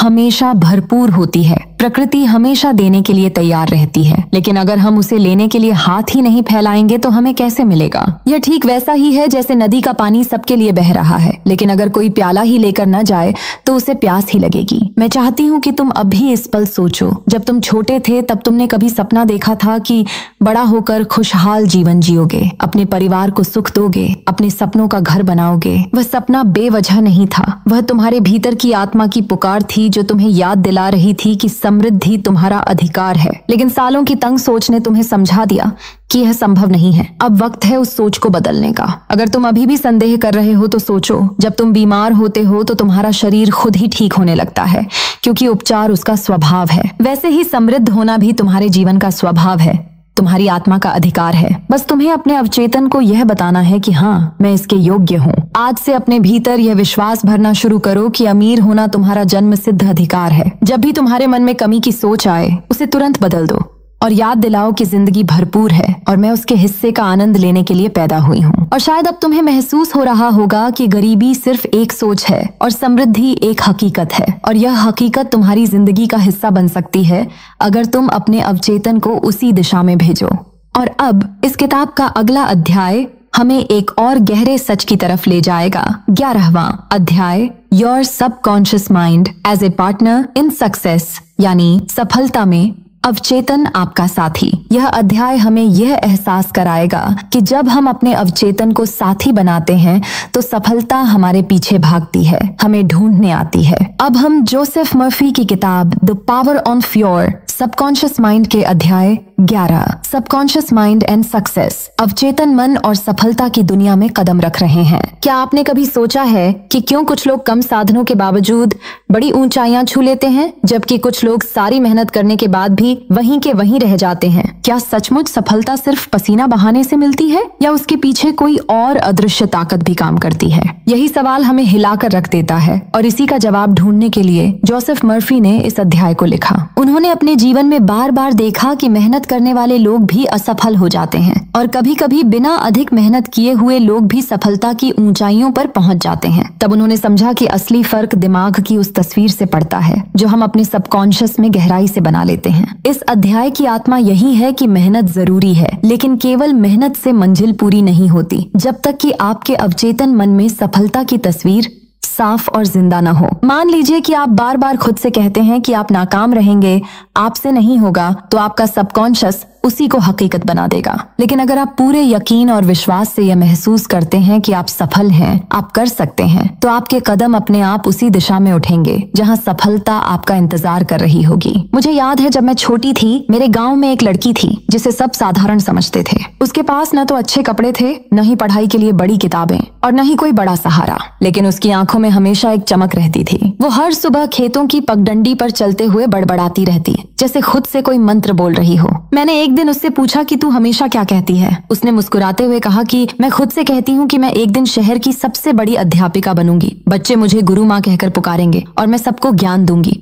उसके शब्द सुनकर मैं हंस पड़ी थी, क्योंकि वो सपना उसके हालात से बहुत दूर था। लेकिन सालों बाद जब मैं उसे शहर के एक बड़े स्कूल के बाहर देखी तो मेरी आंखें भर आईं। वो सचमुच अध्यापिका बन चुकी थी और बच्चे उसे गुरु माँ कह रहे थे। उस दिन मुझे समझ आया कि उसने मेहनत तो की ही थी, लेकिन उससे भी गहरी चीज थी उसका विश्वास और उसका सबकॉन्शियस में गढ़ा हुआ सपना। लेखक यही कहते हैं कि सबकॉन्शियस मन में बार बार जो छवि दोहराई जाती है वही आपके जीवन की असली दिशा तय करती है। यह वैसा ही है जैसे किसी खेत में बार बार एक ही रास्ते पर चलो तो वहाँ एक पगडंडी बन जाती है। उसी तरह अगर आप अपने मन में सफलता की पगडंडी बनाते रहेंगे तो आपके कदम उसी रास्ते पर चल पड़ेंगे। अगर किसी इंसान ने खुद को हमेशा हारने वाला माना है तो चाहे वो कितनी भी मेहनत करे, वो हार के अनुभवों को खींचता रहेगा। लेकिन अगर वो खुद को सफल मान लेता है तो हर छोटी मेहनत भी उसे बड़ी मंजिल की ओर ले जाएगी। इस बात को अगर हम रोजमर्रा की जिंदगी से जोड़ें तो मान लो कि किसी को इंटरव्यू देना है। अगर वो यह सोचकर जाता है कि शायद मैं फेल हो जाऊंगा, तो उसके सबकॉन्शियस में डर की छवि बैठ जाएगी और उसके शब्द हिचकिचाहट भरे होंगे। लेकिन अगर वही इंसान खुद को पहले से विजेता मान ले, आईने में खड़ा होकर कहे कि मैं इस नौकरी के काबिल हूँ, तो उसका सबकॉन्शियस उसे आत्मविश्वास देगा और उसके बोलने के ढंग में एक अलग चमक होगी। यही फर्क सफलता और असफलता को जन्म देता है। तो इस अध्याय से हम यही सीखते हैं कि मेहनत के साथ साथ सही मानसिक छवि और पक्का विश्वास भी जरूरी है। सफलता कोई बाहर से आने वाली चीज नहीं है, वो आपके मन के भीतर की तस्वीर है जो धीरे धीरे बाहर की दुनिया में मूर्त रूप ले लेती है। अगर आज आप असफल महसूस कर रहे हैं तो यह मत सोचिए कि किस्मत खराब है, बल्कि यह देखिए कि आपके सबकॉन्शियस में किस तरह की तस्वीर गहरी बैठी हुई है। आज इस पल अगर आप अपने भीतर झांकें और खुद से कहें कि मैं सफल हूँ, मैं कर सकता हूँ, मेरी मंजिल मेरा इंतजार कर रही है, तो यकीन मानिए आपके कदम उसी दिशा में बढ़ना शुरू हो जाएंगे। यह अध्याय हमें यही याद दिलाता है कि सफलता का असली रहस्य मेहनत और सबकॉन्शियस विश्वास के मिलन में छुपा है। और जब मैं ये कह रही हूँ तो मेरे दिल में वही भाव उठ रहा है जो उस गाँव की लड़की को देखकर उठा था कि सपनों की ताकत सच्ची होती है, और अगर आप उसे बार बार अपने मन में जिंदा रखेंगे तो एक दिन वही हकीकत बन जाएगी। तो दोस्तों, इस अध्याय का निचोड़ यही है कि मेहनत कीजिए, लेकिन साथ ही अपने अवचेतन मन में सफलता की छवि बनाइए, क्योंकि वही छवि आपके जीवन की दिशा तय करेगी। और अगर आज आपके मन में अंधेरा है तो बस एक छोटा सा दिया जलाइए, या यकीन का दिया, और देखिए कैसे आपका रास्ता रोशन होने लगता है। अब अगला अध्याय है 12वां अध्याय, subconscious mind and wonders of sleep, अवचेतन मन और नींद के चमत्कार, जहां लेखक हमें यह बताते हैं कि कैसे हमारी नींद भी हमारे मन की गहराइयों को खोल सकती है और हमारे जीवन में अद्भुत बदलाव ला सकती है। अब बारी है जोसेफ मर्फी की किताब the power of your subconscious mind के 12वें अध्याय, साइंटिस्ट्स यूज द सबकॉन्शियस, वैज्ञानिक भी अवचेतन का उपयोग करते हैं, कि जरा सोचो, क्या सचमुच हमारे दिमाग के भीतर कोई ऐसा खजाना है जहां से अचानक बड़े बड़े आविष्कार और खोजें निकल आती हैं? क्या यह सच है कि महान वैज्ञानिकों और कलाकारों ने अपनी सबसे अद्भुत रचनाएं अपने सबकॉन्शियस से लीं? इस सवाल से दिल के भीतर एक हलचल उठती है और यही हमें इस अध्याय की गहराई तक ले जाती है। जोसेफ मर्फी बताते हैं कि यह अध्याय उन्होंने इसलिए लिखा क्योंकि उन्होंने बार बार देखा कि इंसान के अवचेतन मन में सृजन की ऐसी शक्ति है जो तर्क और गणना से कहीं ऊपर है। उन्होंने अध्ययन किया कि कैसे थॉमस एडिसन ने बल्ब का आविष्कार करते समय जब दिमाग थक जाता तो समस्या को सबकॉन्शियस पर छोड़कर सो जाते और अचानक समाधान उनके सामने आ जाता। अल्बर्ट आइंस्टीन भी कहते थे कि उनके महान विचार अक्सर तब आए जब वे रिलैक्स होकर खुद को खाली छोड़ देते। यह कोई जादू नहीं बल्कि हमारे सबकॉन्शियस की गहराइयों में सोई हुई रचनात्मकता का जागना है। मुझे अपनी एक निजी घटना याद आती है। जब मैं कॉलेज में पढ़ती थी, हमें एक कठिन प्रोजेक्ट मिला था और सारी रात कोशिश करने के बाद भी मुझे समाधान नहीं मिला। मैं थककर रोने लगी और सो गई। लेकिन अगली सुबह जैसे ही आंख खुली, साफ तस्वीर मेरे मन में थी कि मुझे इसे कैसे करना है। वो अनुभव इतना चमत्कारिक था कि मैं आज भी सोचती हूँ कि यह मैं नहीं थी, यह मेरे सबकॉन्शियस की मदद थी जिसने मेरे दिमाग में सोते समय समाधान डाल दिया। यही बात लेखक बार बार समझाते हैं कि जब हम किसी समस्या को शांति और विश्वास के साथ अवचेतन को सौंप देते हैं तो वहां से अनजाने ही जवाब निकलकर सामने आता है। सोचो, अगर एडिसन ने अपने थके हुए मन को जबरन काम में उलझाए रखा होता तो शायद बल्ब कभी नहीं बनता। अगर आइंस्टीन ने सिर्फ कागज कलम पर हिसाब लगाया होता और खुद को रिलैक्स न किया होता तो सापेक्षता का सिद्धांत इतनी गहराई तक न पहुंच पाता। इस अध्याय की सबसे बड़ी सीख यही है कि हमारी सृजनशीलता का असली स्रोत हमारा अवचेतन है। जब हम अपने दिमाग को खाली जगह और विश्वास देते हैं तो भीतर से अनगिनत चिंगारियां बाहर निकलने लगती हैं। अगर इसे हमारी रोजमर्रा की जिंदगी से जोड़कर देखें तो मान लो किसी इंसान को कविता लिखनी है या कोई नया बिजनेस शुरू करना है। अगर वो जबरदस्ती सोचने लगेगा तो उसका दिमाग जाम हो जाएगा। लेकिन अगर वही इंसान थोड़ी देर रिलैक्स होकर अपने सबकॉन्शियस से कहेगा कि मुझे प्रेरणा दो, और फिर टहलते टहलते, गाना सुनते या सोते हुए खुद को खुला छोड़ देगा तो अचानक कोई आइडिया बिजली की तरह चमक उठेगा। यही वजह है कि अक्सर हमें बाथरूम में नहाते समय या रात को सोते हुए सबसे अच्छे आइडिया आते हैं। यह अध्याय हमें यह भी सिखाता है कि हर इंसान में वैज्ञानिक, कलाकार और रचनाकार छुपा है। फर्क सिर्फ इतना है कि कोई उस खिड़की को खोल देता है और कोई डर या शक में बंद रख देता है। अगर आप अपने सबकॉन्शियस पर भरोसा करेंगे, उससे संवाद करेंगे, उसे समय और शांति देंगे तो यकीन मानिए आपके भीतर भी वो ताकत है जो दुनिया को बदल सकती है। और जब मैं ये सब कह रही हूँ तो मेरे दिल में एक अजीब सी सिहरन उठ रही है कि इंसान जितना बाहर खोजता है उससे कहीं ज्यादा खजाना उसके भीतर सोया रहता है। बस हमें उस पर यकीन करना है और उसे आवाज देनी है। तो दोस्तों, इस अध्याय का निचोड़ यही है कि विज्ञान, कला और आविष्कार बाहर से नहीं आते, वो हमारे अवचेतन मन की गहराइयों से उठते हैं। और अगर आज आपको लगता है कि आप में कोई खासियत नहीं है तो जरा अपने सबकॉन्शियस से पूछ कर देखिए, शायद वहाँ कोई ऐसा मोती छुपा है जो अभी तक दुनिया की नजरों से ओझल है। अब अगला अध्याय है 13वां अध्याय, subconscious mind and wonders on off sleep, अवचेतन मन और नींद के चमत्कार, जहां लेखक हमें यह बताते हैं कि नींद सिर्फ आराम करने का साधन नहीं है बल्कि यह हमारे सबकॉन्शियस से गहरे संवाद का दरवाजा है और उसी से हमारे जीवन में चमत्कार जन्म लेते हैं। अब हम पहुंचते हैं जोसेफ मर्फी की किताब the power of your subconscious mind के 13वें अध्याय, योर सबकॉन्शियस एंड स्लीप, अवचेतन और नींद पर। कभी तुमने खुद से ये सवाल पूछा है कि रात को सोने से ठीक पहले तुम्हारे मन में कौन से विचार तैरते रहते हैं और क्या वो विचार ही तुम्हारी आने वाली सुबह की कहानी लिखते हैं? जरा सोचो, अगर हर रात तुम चिंता, गुस्से और डर लेकर सोते हो तो क्या तुम्हारी सुबह सुकून और खुशियों से भरी हो सकती है या वो भी उसी कड़वाहट का विस्तार बन जाएगी? यही तो इस अध्याय का सच है कि सोने से पहले का पल ही सबसे ताकतवर होता है, क्योंकि उसी वक्त हम अपने सबकॉन्शियस में बीज डालते हैं और वो बीज पूरी रात चुपचाप उगते रहते हैं। जोसेफ मर्फी ने ने इस अध्याय को इसलिए लिखा क्योंकि उन्होंने बार बार लोगों की तकदीर को बदलते देखा जब उन्होंने रात की आदत बदल दी। वो कहते थे कि नींद से ठीक पहले जो विचार तुम डालते हो सबकॉन्शियस उन पर काम करना शुरू कर देता है। जैसे कोई किसान रात भर खेत की मिट्टी पलटकर बीज को पानी देता है। उन्होंने यह भी नोट किया कि कितने वैज्ञानिकों और कलाकारों ने अपने जीवन के सबसे बड़े समाधान सोते सोते पाए, क्योंकि उन्होंने रात को अपने सबकॉन्शियस से कहा कि मुझे उत्तर चाहिए और सुबह आंख खुलते ही चमत्कार सामने था। मुझे अपनी जिंदगी की एक बहुत निजी याद यहाँ बांटना अच्छा लग रहा है। कुछ साल पहले मैं बहुत परेशान थी। घर की जिम्मेदारियां, पैसों की चिंता और अपने करियर का बोझ सब एक साथ दबा रहा था। मैं हर रात इसी उलझन में सो जाती और सुबह उठकर वही बोझ महसूस करती। धीरे धीरे मेरी हिम्मत टूटने लगी। फिर एक दिन किसी ने कहा कि सोने से पहले बस एक छोटा सा काम कर। नकारात्मक सोच मत लेकर सो, बल्कि कल्पना कर कि तेरे सारे काम पूरे हो गए हैं, तेरी जिंदगी संभल गई है और तू चैन से हंस रही है।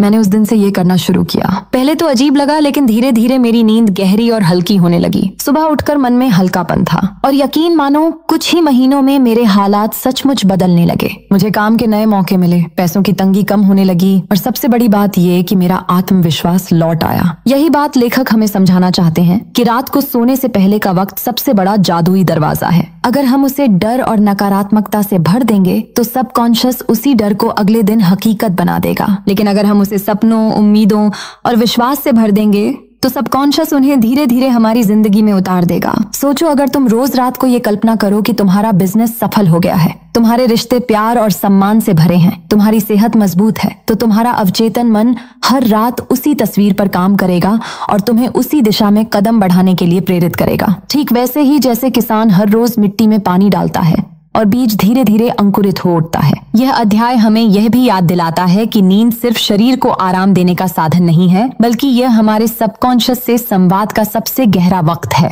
और अगर हम इस मौके को नकारात्मक सोच में घुमा दें तो यह वैसा ही होगा जैसे कोई किसान खेत में जहरीले बीज डाल दे और फिर अच्छी फसल की उम्मीद करे। तो दोस्तों, इस अध्याय का सार यही है कि सोने से पहले अपने मन को मंदिर बना दो, उसमें अच्छे विचारों की पूजा करो, उम्मीदों की धूप जलाओ और सपनों की माला सजा दो। तुम्हारा सबकॉन्शियस उसी को पकड़कर तुम्हारे आने वाले कल को गढ़ देगा। अब जब मैं यह बात कह रही हूँ तो मेरे भीतर एक गहरी शांति उतर रही है कि सचमुच हमारी रातें हमारी सुबह की मिट्टी तैयार करती हैं। और अगर आज कोई श्रोता ये सुन रहा है और अपने जीवन को बदलना चाहता है तो आज से एक संकल्प कर कि नकारात्मक सोचकर कभी मत सोना। और इस सब की खूबसूरत परिणति यही है कि जब तुम अपनी रातों को सकारात्मकता से भर दोगे तो तुम्हारी सुबहें खुद ब खुद रोशनी से नहाई हुई आएंगी। यही इस अध्याय की आत्मा है और यही वो उम्मीद है जिससे मेरी आंखें भीगी जा रही हैं। अब इस किताब का अगला अध्याय है 14वां अध्याय, your subconscious mind and your happiness, अवचेतन मन और तुम्हारी खुशी, जहाँ लेखक बताते हैं कि सच्ची खुशी बाहर नहीं बल्कि हमारे भीतर के अवचेतन मन में छुपी है और वही हमारे जीवन की असली रोशनी का दरवाजा खोलती है। अब हम पहुंचते हैं जोसेफ मर्फी की किताब the power of your subconscious mind के अध्याय 14 पर, जिसका नाम है your subconscious and marital problems, अवचेतन और वैवाहिक समस्याएं। तो मैं तुमसे एक सवाल पूछना चाहती हूँ, क्या कभी तुमने अपने जीवन में ऐसा महसूस किया है कि रिश्ता टूटने से पहले ही टूटने लगता है, जब दो लोग साथ होते हुए भी दिल से दूर हो जाते हैं और उनकी सोच एक दूसरे के लिए जहर घोलने लगती है? क्या तुमने सोचा है कि प्यार का रिश्ता दिल की गहराई में नहीं बल्कि उस अवचेतन जमीन पर पलता है जहां हम हर दिन अपने साथी के बारे में छोटे छोटे बीज बोते हैं? यही सवाल जोसेफ मर्फी ने खुद से पूछा था जब वे अपने पास आने वाले लोगों की कहानियां सुनते थे। कोई औरत शिकायत करती कि उसका पति उसकी कदर नहीं करता, कोई मर्द कहता कि उसकी पत्नी हमेशा गुस्से में रहती है। और इन सब के बीच मर्फी ने महसूस किया कि रिश्तों की असली जड़ हमारी बाहरी लड़ाइयों या स्थितियों में नहीं बल्कि हमारे अवचेतन में बोए गए विचारों में है। इस अध्याय की आत्मा यही है कि अगर हम बार बार अपने साथी की नकारात्मक छवि बनाते रहेंगे तो अवचेतन उसे सच कर देगा और धीरे धीरे रिश्ता जहरीला बन जाएगा। लेकिन अगर हम अवचेतन को सकारात्मक तस्वीरें देंगे, अगर हम अपने साथी को प्यार, सम्मान और खूबसूरती से देखने लगेंगे तो वह धीरे धीरे वैसा ही रूप हमारे सामने प्रकट करने लगेगा। मुझे याद है जब मेरी एक दोस्त की शादी को बस 3 साल हुए थे और वह रोज अपने पति की छोटी छोटी गलतियों को पकड़कर मन ही मन दोहराती रहती थी। उसके शब्द कुछ और होते थे लेकिन उसके दिल में हर रात यही चलता था कि उसका पति उसकी परवाह नहीं करता। और सच मानो समय के साथ उसका रिश्ता वैसा ही हो गया जैसा वह सोच रही थी। दोनों के बीच की दूरी बढ़ती गई और अवचेतन की उस कड़वाहट ने पूरे घर का माहौल बदल दिया। पर एक दिन उसने किताब पढ़ते हुए सीखा कि अगर उसे अपना रिश्ता बदलना है तो उसे अपनी सोच बदलनी होगी। उसने तय किया कि अब हर रात सोने से पहले अपने पति की वही छवि याद करेगी जो उसे पहले दिन बहुत अच्छी लगी थी। वह उसकी छोटी छोटी अच्छाइयों को याद करके मुस्कुराती और अपने दिल से यह फुसफुसाती कि उसका पति उसे प्यार करता है, उसका ख्याल रखता है। शुरू में यह बस एक कल्पना थी, लेकिन धीरे धीरे यह उसके अवचेतन में बैठ गई और फिर कुछ महीनों में उसने देखा कि उसका पति वाकई पहले से ज्यादा कोमल, ध्यान देने वाला और खुशमिजाज हो गया था। यह कोई जादू नहीं था, बल्कि उसके अपने अवचेतन की शक्ति थी जिसने रिश्ते का रंग बदल दिया। हम सबके रिश्ते यही सबकॉन्शियस पैटर्न्स से बनते और बिगड़ते हैं। अगर हम दिन भर शिकायत, गुस्सा और शक में डूबे रहेंगे तो हमारे साथी भी उसी ऊर्जा को पकड़ लेंगे और वही हमारे रिश्ते का सच बन जाएगा। लेकिन अगर हम रोज थोड़ी देर के लिए अपने साथी को प्यार और सम्मान के साथ सोचेंगे, उनकी अच्छाइयों को देखेंगे और अवचेतन को वही तस्वीर देंगे, तो धीरे धीरे हमारा रिश्ता उसी रूप में बदल जाएगा। यह सिर्फ पति पत्नी के बीच नहीं, बल्कि हर गहरे रिश्ते में सच है। आज अगर तुम अपने रिश्ते से परेशान हो तो खुद से पूछो कि तुम अपने अवचेतन में कौन सी तस्वीर रोज बना रहे हो। क्या तुम सिर्फ गलतियों और तकलीफों को बार बार याद करते हो या फिर उस इंसान की अच्छाइयों को भी जगह देते हो? जिंदगी में बदलाव बाहर से शुरू नहीं होता, वह भीतर से शुरू होता है और यह भीतर ही है जहाँ सब कुछ पलट सकता है। तो जब अगली बार तुम अपने साथी से नाराज होकर सोने जाओ तो कोशिश करो कि उनके लिए अपने मन में प्यार का एक छोटा सा बीज बो दो। देखना, समय के साथ यह बीज तुम्हारे रिश्ते की जड़ों को सींच देगा और वह रिश्ता फिर से खिल उठेगा। क्योंकि सच्चाई यही है कि रिश्ते टूटते नहीं, हम अपने अवचेतन से उन्हें तोड़ते हैं और अगर हम चाहें तो वही अवचेतन उन्हें फिर से जोड़ भी सकता है। और अब जैसे जैसे यह अध्याय हमें रिश्तों की गहराई तक ले जाता है, किताब का अगला मोड़ हमें एक और सच्चाई से मिलवाता है। अगला अध्याय है योर सबकॉन्शियस एंड हैप्पीनेस, अवचेतन और खुशी, जहां लेखक बताते हैं कि असली आनंद और सुख भी अवचेतन की धरती से ही खिलता है। अब हम पहुंचते हैं जोसेफ मर्फी की किताब the power of your subconscious mind के अध्याय 15 पर, जिसका नाम है योर सबकॉन्शियस एंड हैप्पीनेस, अवचेतन और खुशी। तो सबसे पहले मैं तुमसे पूछना चाहती हूँ, क्या कभी तुमने अपने दिल में ये सवाल उठाया है कि असली खुशी आखिर मिलती कहाँ से है? क्या ये अच्छी नौकरी से आती है, बड़ा घर और गाड़ी से आती है, या किसी और से उम्मीद करने से आती है? और जब ये सब हमारे पास नहीं होता तो क्या हम सच में खुश रह सकते हैं? यही सवाल लेखक जोसेफ मर्फी के दिल में भी गूंजता था जब उन्होंने देखा कि बहुत से लोग सब कुछ होते हुए भी दुखी थे और बहुत से लोग कुछ भी न होने के बावजूद मुस्कुराते रहते थे। उन्होंने समझा कि खुशी किसी बाहरी हालात का तोहफा नहीं है, बल्कि भीतर के अवचेतन की खेती है। अगर तुम उसमें शिकायत के बीज बोओगे तो जीवन में कभी आनंद नहीं उगेगा, लेकिन अगर तुम उसमें कृतज्ञता और संतोष के बीज बो दोगे तो तुम्हारा हर दिन खुशी की नदी जैसा बहने लगेगा। मुझे याद है, मेरी एक पड़ोसन थी, उसके पास सब कुछ था, अच्छा घर, आरामदायक जीवन, बच्चों की हंसी, लेकिन उसकी आदत थी कि हर दिन शिकायत करना, कभी मौसम से, कभी पैसों से, कभी अपने पति से। और धीरे धीरे उसका चेहरा भी उस शिकायत की छाया में ढक गया था। उसकी मुस्कान खो गई थी, जैसे खुशी ने उसका घर छोड़ दिया हो। वहीं दूसरी तरफ हमारी गली की एक बूढ़ी औरत थी जिसके पास न ढंग से पहनने के कपड़े थे, न ज्यादा खाने को, पर वो हर सुबह अपने हाथ जोड़कर सूरज को देखती और कहती, आज फिर एक नया दिन मिला है। और उसकी आंखों की चमक किसी त्योहार जैसी लगती थी। तब मैंने पहली बार समझा कि खुशी बाहर से नहीं आती। खुशी तो उस अवचेतन की आदत है जो यह तय करता है कि तुम दुनिया को कैसे देखते हो। जोसेफ मर्फी कहते हैं कि अगर तुम रोज खुद को याद दिलाओ कि तुम्हारे पास पहले से कितना है, तो तुम्हारा अवचेतन उसे और बढ़ाकर तुम्हारे जीवन में ले आएगा। लेकिन अगर तुम हर वक्त कमी की लिस्ट बनाते रहोगे तो अवचेतन भी वही कमी बार बार सच कर देगा। मैंने खुद ये अनुभव किया जब मेरी जिंदगी में एक ऐसा समय आया था कि मैं हर छोटी चीज से असंतोष महसूस करने लगी थी। मुझे लगता था कि मैं पीछे रह गई हूँ, सब आगे निकल रहे हैं, और ये सोच मेरे चेहरे से हंसी छीन रही थी। लेकिन जब मैंने छोटे छोटे पलों को गिनना शुरू किया, जैसे सुबह की चाय की गर्माहट, माँ की हंसी या किसी दोस्त का अनायास किया गया फोन, तो धीरे धीरे मेरे दिल का बोझ हल्का होने लगा और अवचेतन में वो कृतज्ञता बैठ गई जिसने मेरी जिंदगी का स्वाद बदल दिया। तुम्हें भी अगर खुशी चाहिए तो हर दिन अपने सबकॉन्शियस को एक नया संदेश दो कि तुम्हारे पास बहुत कुछ है जिसके लिए शुक्रगुजार होना चाहिए। तुम्हें यह सोचना होगा कि तुम्हारा दिल किस तस्वीर को पकड़कर बैठा है, शिकायतों की या आभार की। और देखना, जब तुम बार बार आभार की तस्वीर बनाओगे तो तुम्हारी आत्मा से खुशी बाहर निकलकर दुनिया को छू लेगी। तो आज से ये सोच छोड़ दो कि खुशी तुम्हें किसी और से मिलेगी या किसी बड़ी उपलब्धि के बाद आएगी। खुशी तो पहले से ही तुम्हारे भीतर सो रही है, बस तुम्हें उसे अपने अवचेतन में जगाना है। और जब तुम ऐसा करोगे तो तुम्हारी जिंदगी सिर्फ जीने लायक ही नहीं बल्कि मनाने लायक बन जाएगी। और अब जैसे हम इस अध्याय से खुशी का असली रहस्य सीखते हैं, किताब का अगला पड़ाव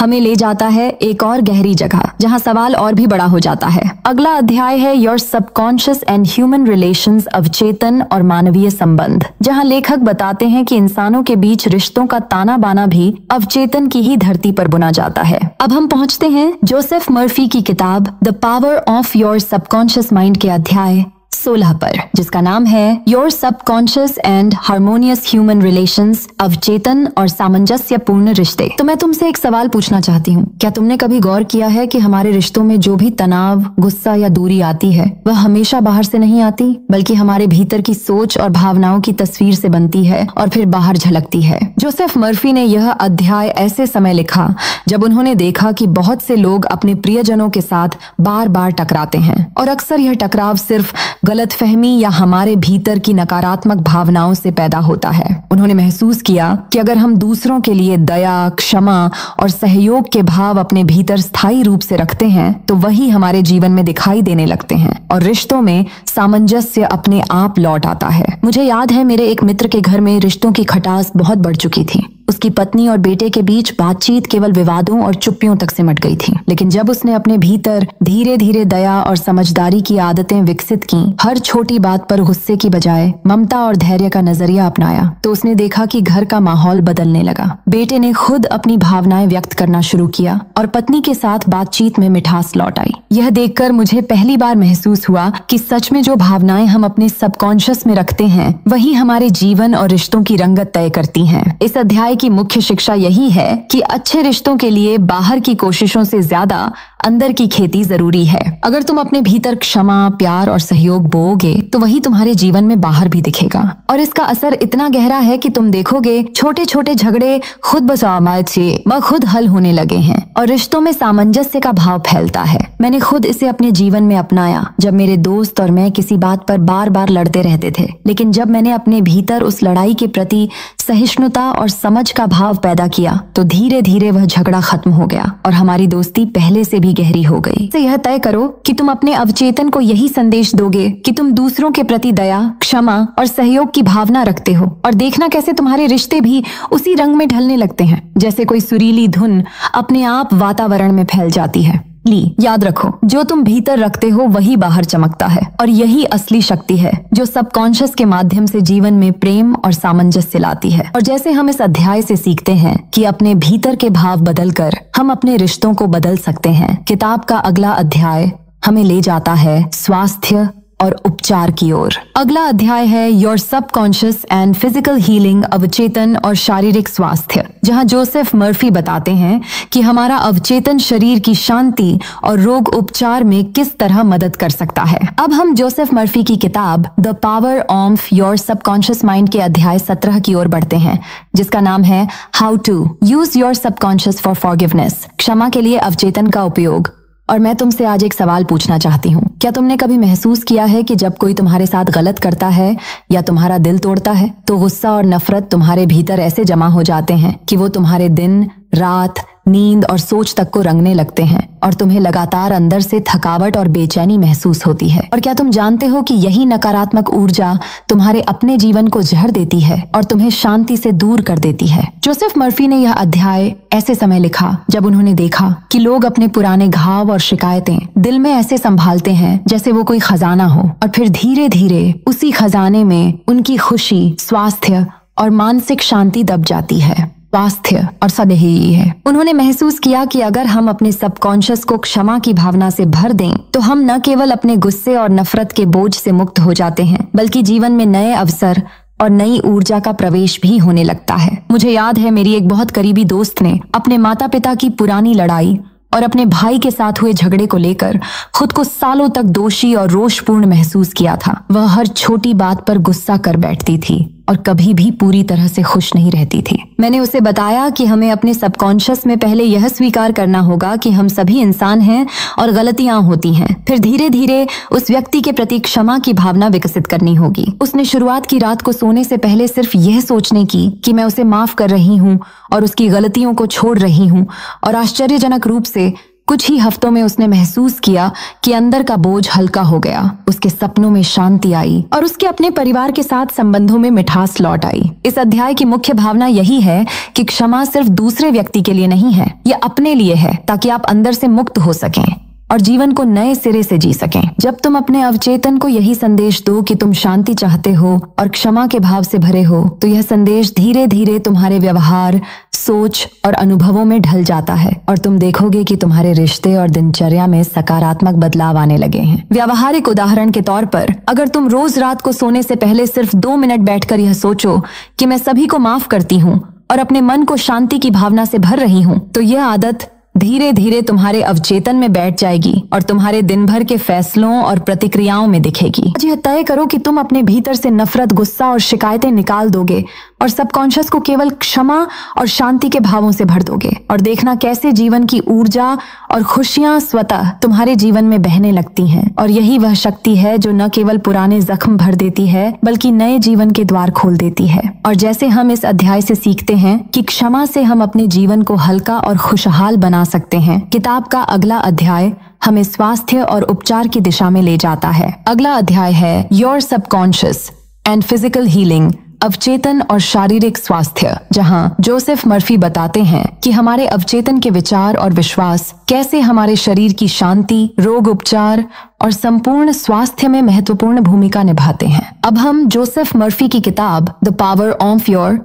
सबकॉन्शियस माइंड के अध्याय 18 की ओर बढ़ते हैं, जिसका नाम है how your subconscious removes mental blocks. अवचेतन मानसिक रुकावटों को कैसे दूर करता है। और मैं तुमसे एक सवाल पूछना चाहती हूँ, क्या तुम्हें कभी ऐसा लगा है कि तुम पूरी कोशिश कर रहे हो, मेहनत कर रहे हो, लेकिन फिर भी कोई चीज तुम्हारे रास्ते में रोड़े अटकाती है और लगता है जैसे तुम वहीं फंस गए हो और आगे बढ़ नहीं सकते? और क्या तुम जानते हो कि अक्सर यही रुकावटें तुम्हारे अपने सबकॉन्शियस में जमे डर, संदेह और सीमित विश्वासों की वजह से होती हैं, जो तुम्हारे सोचने और करने की क्षमता को खुद ही रोकते हैं। जोसेफ मर्फी ने यह अध्याय ऐसे समय लिखा जब उन्होंने देखा कि लोग अपने मन की छोटी छोटी सीमाओं को पहचान नहीं पाते और अक्सर खुद को असमर्थ मान लेते हैं, जबकि भीतर ही भीतर उनका सबकॉन्शियस उन्हें रोक रहा होता है। और उन्होंने समझाया कि अगर हम लगातार अपने अवचेतन को सकारात्मक और आत्मविश्वासी आदेश दें, तो यह धीरे धीरे उन मानसिक ब्लॉक्स को पिघला देता है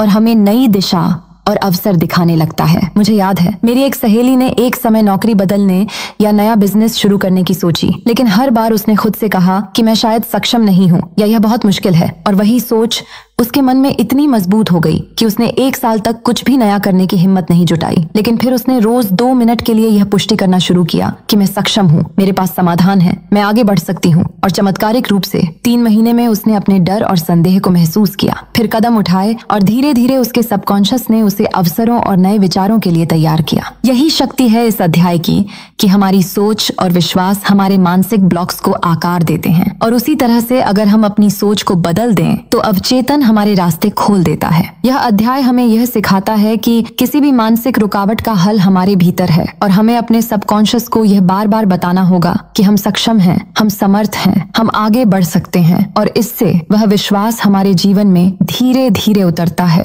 और हम वास्तविकता में बदलाव देख पाते हैं। व्यावहारिक उदाहरण के तौर पर, तुम रोज रात को सोने से पहले 2 मिनट के लिए यह सोचो कि मैं किसी भी चुनौती का सामना कर सकती हूँ, मेरे भीतर शक्ति है। और यह आदत तुम्हारे अवचेतन में बैठ जाएगी और हर रोज छोटे छोटे निर्णयों और कदमों में यह आत्मविश्वास दिखाई देने लगेगा। तो आज यह तय करो कि तुम अपने भीतर की हर संदेह और डर को पहचानोगे और उसे सकारात्मक आत्मविश्वासी विचारों से बदल दोगे। और देखो कैसे जीवन में नई राहें, नई ऊर्जा और नए अवसर स्वतः खुलने लगते हैं। और यही शक्ति है जो तुम्हें अब तक रोके हुए सीमाओं से बाहर निकालती है। और जैसे हम इस अध्याय से सीखते हैं कि सबकॉन्शियस मानसिक ब्लॉक्स को दूर कर सकता है, किताब का अगला अध्याय हमें दिखाता है कि कैसे यही शक्ति हमारे शरीर और स्वास्थ्य को भी प्रभावित कर सकती है। अगला अध्याय है your subconscious and physical healing, अवचेतन और शारीरिक स्वास्थ्य, जहां जोसेफ मर्फी बताते हैं कि हमारे अवचेतन के विचार और विश्वास कैसे हमारे शरीर की शांति, रोग उपचार और संपूर्ण स्वास्थ्य में महत्वपूर्ण भूमिका निभाते हैं। अब हम जोसेफ मर्फी की किताब the power of your subconscious mind के अध्याय 19 की ओर बढ़ते हैं, जिसका नाम है how to use your subconscious mind to remove fear, डर को मिटाने के लिए अवचेतन का उपयोग। और मैं तुमसे एक सवाल पूछना चाहती हूँ, क्या कभी तुमने अपने दिल में वो ठंडी धड़कन महसूस की है जब कोई डर तुम्हारे कदम रोक देता है और लगता है जैसे तुम खुद को रोकने पर मजबूर हो? और क्या तुम्हें पता है कि डर असल में केवल एक झूठा विश्वास है जो तुम्हारे मन और सोच में जड़ पकड़ लेता है, लेकिन उसका कोई वास्तविक अस्तित्व नहीं है जब तक कि तुम उसे पकड़ने दोगे। यही बात जोसेफ मर्फी ने महसूस की और इसी अनुभव के आधार पर उन्होंने यह अध्याय लिखा कि हमारे सबकॉन्शियस में साहस, आत्मबल और विश्वास के विचार भरने से डर की जड़ धीरे धीरे कमजोर हो जाती है और मन फिर स्वतंत्र होकर आगे बढ़ता है। मुझे याद है, मेरी एक मित्र हमेशा नया कुछ करने से डरती थी, चाहे वह नौकरी बदलने की बात हो या नया शहर जाने की। उसका सबकॉन्शियस बार बार उसे याद दिलाता कि यह जोखिम बहुत बड़ा है, तुम असफल हो जाओगी। लेकिन फिर उसने अपने मन को यह आदेश देना शुरू किया कि मैं सक्षम हूँ, मैं सुरक्षित हूँ, मेरे अंदर साहस है। और धीरे धीरे उसने महसूस किया कि डर कम होता जा रहा है। उसके भीतर हल्की सी आजादी आने लगी और कुछ महीनों के भीतर उसने जो कदम उठाए वे अब तक उसके लिए असंभव लग रहे थे। यही ताकत है कि डर केवल उसी इंसान को पकड़ता है जो उसे पकड़ने देता है। और जब हम अपने अवचेतन को सकारात्मक और आत्मविश्वासी आदेश देते हैं तो डर अपने आप पिघलने लगता है। इस अध्याय की मुख्य शिक्षा यह है कि डर पर नियंत्रण पाने के लिए हमें पहले अपने भीतर की सोच बदलनी होगी। अपने सबकॉन्शियस को बार बार साहस और विश्वास का संदेश देना होगा और अनुभवों के साथ यह आदत बिठानी होगी। उदाहरण के तौर पर, अगर तुम रोज रात को सोने से पहले यह सोचो कि मैं हर परिस्थिति का सामना कर सकती हूँ, मैं डर से मुक्त हूँ, मैं सक्षम हूँ, यह विचार धीरे धीरे तुम्हारे अवचेतन में बैठ जाएगा और दिन भर के छोटे छोटे निर्णयों में तुम्हें न केवल शांत महसूस कराएगा बल्कि साहसिक कदम उठाने के लिए प्रेरित भी करेगा।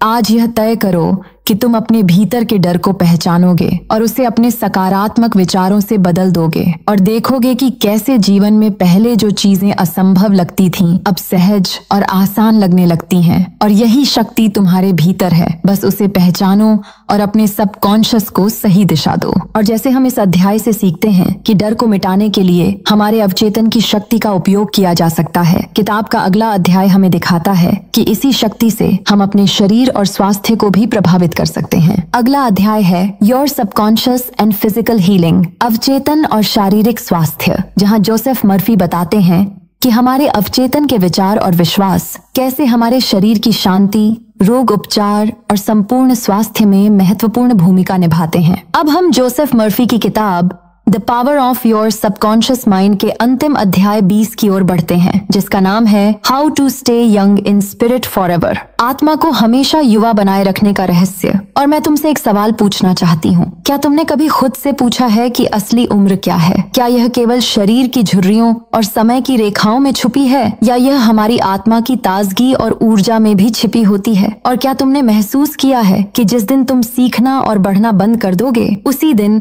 तुम्हारी आत्मा भी थकान महसूस करने लगेगी? यही सोच जोसेफ मर्फी ने अपने जीवन अनुभवों और वर्षों की शोध के आधार पर इस अध्याय में साझा की कि उम्र केवल शरीर पर असर डालती है, लेकिन आत्मा हमेशा युवा रह सकती है जब हम अपने भीतर सकारात्मकता, उत्साह और नई चीजें सीखने की ललक बनाए रखते हैं। मुझे याद है, मेरी दादी जब मैं छोटी थी हमेशा अपने बगीचे में फूलों की देखभाल करती थी, नई रेसिपी ट्राई करती थी और हर नए व्यक्ति से मिलकर बातें करती थी। उसकी ऊर्जा देखकर मुझे लगता था कि समय उस पर असर नहीं करता। उसकी आंखों में हमेशा चमक रहती थी। और यही अनुभव जोसेफ मर्फी ने भी महसूस किया जब उन्होंने देखा कि जिन लोगों ने अपने सबकॉन्शियस को उत्साह, जिज्ञासा और सकारात्मकता से भरा था, उनके जीवन में उम्र के बावजूद एक ताजगी और हलचल बनी रहती थी। और यह सिर्फ मानसिक दृष्टिकोण और आत्मा की सक्रियता का परिणाम था। इस अध्याय की मुख्य भावना यह है कि अपने सबकॉन्शियस को हमेशा युवा रखने के लिए लगातार सीखते रहो, नए अनुभवों को अपनाओ, सकारात्मकता और ऊर्जा के विचारों को अपने भीतर भरो और अपने जीवन को रोमांच और आशा के साथ जीते रहो। उदाहरण के लिए, अगर तुम रोज सुबह उठते ही अपने दिन की शुरुआत यह सोचकर करो कि आज मैं कुछ नया सीखूंगी, कुछ सकारात्मक अनुभव करूंगी और अपने आसपास की दुनिया के प्रति जिज्ञासा बनाए रखूंगी, तो तुम्हारा मन और आत्मा दोनों ताजगी से भर जाएंगे और यह तुम्हारे व्यवहार और स्वास्थ्य में भी दिखाई देगा। आज यह तय करो कि उम्र केवल संख्या है और वास्तविक युवा होना हमारी सोच, हमारे विश्वास और हमारे सबकॉन्शियस के विचारों से जुड़ा है। जब तुम सीखने, बढ़ने और सकारात्मकता को अपनाते रहोगे तो जीवन के हर पड़ाव में ऊर्जा और ताजगी तुम्हारे साथ रहेगी। और यह याद रखो कि तुम्हारी आत्मा हमेशा युवा रह सकती है, बस उसे मुक्त और सक्रिय बनाए रखना होगा। और जैसे हम इस अंतिम अध्याय से सीखते हैं कि आत्मा की युवा स्थिति हमारे विचारों और सकारात्मकता में बसी होती है, किताब का कोई अगला अध्याय नहीं है, क्योंकि यह अध्याय अंतिम है। और इसी के साथ जोसेफ मर्फी हमें यह याद दिलाते हैं कि सबकॉन्शियस की शक्ति को समझकर हम अपने जीवन में खुशियों, साहस और युवा आत्मा की चमक बनाए रख सकते हैं। और यही उनकी किताब की सबसे बड़ी और गहरी सीख है। तो जब आप इस किताब की गहराई तक पहुंचकर हर अध्याय के रहस्यों और सबकॉन्शियस की शक्ति को समझ चुके हैं, मैं बस यही कहना चाहूंगी कि अब यह तुम्हारा काम है। अपनी जिंदगी में ये सारी बातें उतारो, अपने भीतर सकारात्मकता, प्यार, कृतज्ञता और साहस के बीज बो और देखो कैसे तुम्हारा हर दिन, तुम्हारे हर रिश्ता और तुम्हारी हर सोच बदलने लगती है। और याद रखो, ये किताब तुम्हें सिर्फ रास्ता दिखाती है, असली बदलाव तुम्हारे अपने हाथ में है। तो अगर तुम्हें यह वीडियो पसंद आया हो तो लाइक और सब्सक्राइब करना मत भूलो, ताकि हम और भी ऐसी किताबों की आत्मा तक पहुंच सकें। और अगली बार मैं तुम्हें एक और प्रेरक कहानी के साथ मिलूं। तब तक अपने सबकॉन्शियस को प्यार और सकारात्मकता से भरो और हर दिन को जियो पूरी उम्मीद और ऊर्जा के साथ।